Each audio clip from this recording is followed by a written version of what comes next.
सुप्रभात प्यारे विद्यार्थियों। आज हम पाठ 8 न्याय में एक नाटक का अध्ययन करेंगे जिसके पात्र हैं काशी नरेश काशी राज्य का राजा, करुणा काशी राज्य की महारानी, चंपा चपला बेला महारानी की सखियां तथा दासियां, चौबदार सेवक द्वारपाल दरबारी गांव के कुछ व्यक्ति।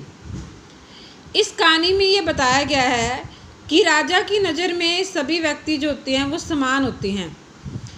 कोई भी छोटा बड़ा नहीं होता, कोई भी जो है वो छोटा या बड़ा नहीं होता, सभी व्यक्ति समान होते हैं। जो जिसके साथ जैसा अपराध करता है, व्यवहार करता है, उसे वैसा ही दंड मिलना चाहिए, चाहे वो उच्च वर्ग का हो चाहे वो कुलीन हो। यदि कोई अपराध करता है तो उसका पद और प्रतिष्ठा पर विचार किए बिना ही उसे अवश्य ही दंड मिलना चाहिए, ताकि लोगों में व्यवस्था और प्रशासन के प्रति भय और डर पैदा हो जाए। यही इस नाटक में बताया गया है। महारानी जो है काशी नरेश की महारानी, जिसका नाम करुणा है, वो अपने दासियों से बात करती है कि कल माघ पूर्णिमा का पर्व है और सभी लोग गंगा स्नान करते हैं। तो चंपा उसकी दासी कहती है तो हम भी कल गंगा स्नान करने से पुण्य की प्राप्ति होगी। तो उसकी दासियां कहती हैं कि हम सब भी जो हैं कल गंगा स्नान करने के लिए जाएंगे। तो रानी कहती है और हम जो है अपनी प्रजा में लोगों से भी मिलेंगे, लेकिन रानी कहती है कि मुझे प्रजा को नहीं देखना है, मुझे एकांत चाहिए। और दासियों को कहती है कि चौबदार को बुलाओ। चौबदार को कहती है वो कि अन्नग्रस्त को सूचित कर दिया जाए कि कल ब्रह्म मुहूर्त में महारानी जो है स्नान के लिए जाएंगे और जब तक वापस ना आए तब तक कोई दिखाई नहीं देना चाहिए।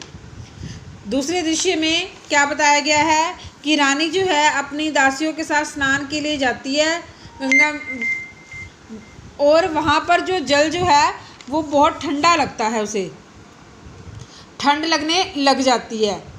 तो रानी कांपती हुई कहती है कि लकड़ियाँ, किसको, अपनी दासी को लकड़ियाँ लेके आओ। लेकिन दासी कहती हैं कि झोपड़ों में कोई भी लकड़ियाँ नहीं हैं, क्योंकि सब जो हैं चले गए हैं। तो रानी जो है उनको कहती है कि झोपड़ियों को ही आग लगा दो। करुणा कहती है अरे हाँ, अगर झोपड़ियों को आग लगा दी उसकी दे तो मेरी ठंड मिट जाएगी। दासी कहती है लेकिन महारानी, क्या कहती है महारानी, अपराध क्षमा करें। महारानी जी, गरीब लोगों की झोपड़ियाँ हैं, अगर इन्हें जला दिया जाएगा तो अपना जीवन यापन कैसे करेंगे।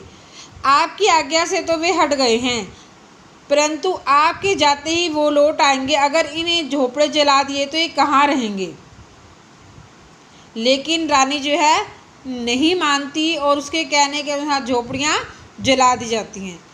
तीसरे दृश्य में क्या आता है कि पहले दृश्य में तो ये होता है कि रानी ब्रह्म मुहूर्त में स्नान करने के लिए जाती है और दूसरे दृश्य में उसे ठंड लगती है और वो झोपड़ियाँ जलवा देती है। तीसरे दृश्य में जब काशी नरेश अपने सिंहासन पर विराजमान होता है तो उसे कुछ आवाज़ें आती है और वो द्वारपाल को भेजता है कि द्वारपाल उन्हें कहता है कि लोग जो हैं आपसे न्याय मांगने के लिए आए हैं। तो राजा काशी नरेश उसे कहता है कि एक प्रतिनिधि को ले आओ। तो वो कहता है ले आता है। तो व्यक्ति कहता है हाथ जोड़कर, धर्म अवतार, हम लूट गए, हम बर्बाद हो गए, हम गरीबों के झोपड़े जला दिए गए, अब हम लोग बेघर हो गए हैं, अब सर्दी में बाल बच्चों को लेकर कहाँ जाएं। तो राजा उनसे पूछता है कि ये झोपड़े किसने जलाए हैं। तो वो बताते हैं कि ये काम महारानी ने किया है। तो व्यक्ति कहते हैं कि अगर हम गरीबों को झोपड़े बना दीजिए महारानी। तो राजा कहता है कि महाराज रानी को दंड मिलना चाहिए, उसने एक गलत काम किया है। तो दो व्यक्ति होते हैं राजा से मिलने जाते हैं, वो कहते हैं कि आप हमें झोपड़े बनवा दिए, आप महारानी को दंड नहीं दिए।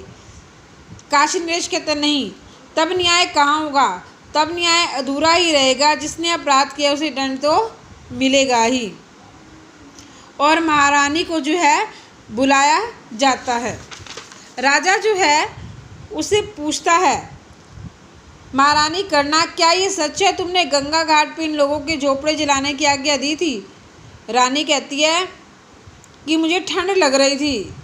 दाशरथी कहते हैं कि ये मेरे प्रश्न का उत्तर नहीं है, केवल तुम्हें झोपड़े जलाने की आज्ञा दी थी क्या नहीं? रानी अपना अपराध मानती है तो महाराज उसे कहते हैं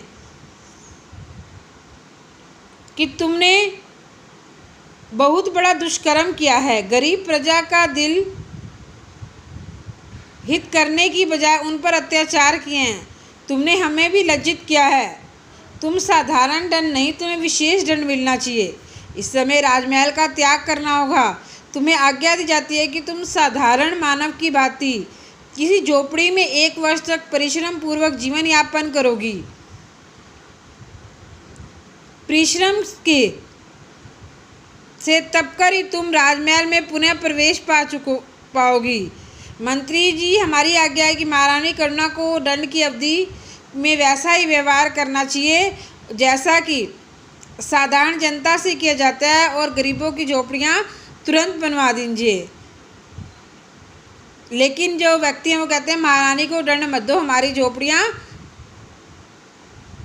बनवा दो। तब राजा क्या बोलता है? राजा कहता है कि दंड तो अवश्य दिया जाएगा। जिसने अपराध किया है, चाहे वो राजा का सजा का भागीदार है, फिर चाहे वो जो भी हो, यदि दंड नहीं दिया तो धन और सत्ता के घमंड में चूर लोग गरीब असहाय लोगों का जीना मुश्किल कर देंगे। चाहे जिसकी झोपड़ी जला दी जाएगी, गांव जला दी जाएंगे, जमीन हड़प ली जाएगी। यदि अपराध को दंड ना मिला तो अपराधी अब सभा विसर्जित की जाती है। महाराज की जय हो। सभी अपने अपने घर चले जाते हैं। तो इस नाटक को आपने पढ़ा और देखा कि राजा की नज़र में सभी बराबर होते हैं, न्याय सभी के लिए समान होता है। न्याय पद प्रतिष्ठा को देखकर नहीं दिया जाता, न्याय अपराधी को देखकर ही दिया जाता है। यदि आप में से भी कोई ऊंची पोस्ट पर चला जाता है बच्चों, शायद कोई पुलिस बन जाए या कोई वकील बने या कोई जज बन जाता है, और अगर आपको न्याय करने के लिए कहा जाए तो आपने भी उस राजा की तरह न्याय करना है।